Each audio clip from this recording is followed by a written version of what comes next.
So,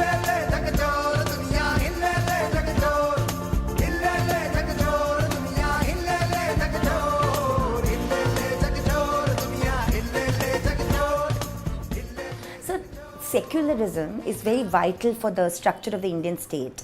How important is secularism for the state and for Indian society? It's a much reviled term today. It, it was reviled because of politics, because otherwise I don't see why. My definition of secularism is that religion is a personal matter. I mean, you believe, don't believe, it's a matter of faith. People, some of them do believe, but it should not come into your, outside your home and outside your church or mosque or temple or whatever. You should accept everybody, and after all you must understand. A lot of problem arises when people believe that their religion is the only true one. Now, how can they come to that conclusion? I don't know. I point out to them that if you come to that conclusion, that means there is a certain God that has only created these people, and certain God who has created, then there are too many gods. If you say there's only one God, then that one God must have created everyone. So how can you discriminate like that? It is a ridiculous thing. So after all, you and I know that religion was made by man, that men have created religion, and they are the ones who have, because you have to explain the unknown. Supercop Mr. Ribeiro is a vegetarian. His own family is kind of a lived symbol of Indian secularism, I think. No, we don't, we are not, we are totally, religion is not that important to us.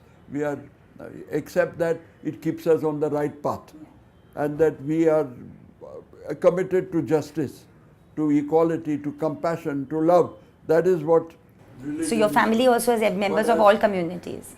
Oh, I've got a granddaughter who is getting married to a Parsi. She is already married. But she has first cousins. Her first cousin, that means children of her father's sisters. Two are married to Hindus. So one has become, was already baptized. The other one is a Hindu. They are both Hindus. And there is a third one is married to a Muslim. The children are Muslim. But I think none of them bother too much about religion. This is what I feel. And they are quite happy with each other. And Sir, so that girl has got, she's a Christian, born, and she has Parsi, because my one daughter is married to a Parsi, so she has got, they've done that, but they also, after doing that Navjot, they never went again to the fire temple. I think perhaps once they went when their grandfather died, but otherwise they have never been inside. So they have Parsi first cousins, Muslim first cousins, Hindu first cousins, only Sikhs are left out. But Dr. Ambedkar had said that if you want a casteless society, then you should marry intercaste. So I think you're following that principle. Not on principle. Nowadays you can't tell your grandchildren what to do. They will marry whom they like, and I think you leave it to them.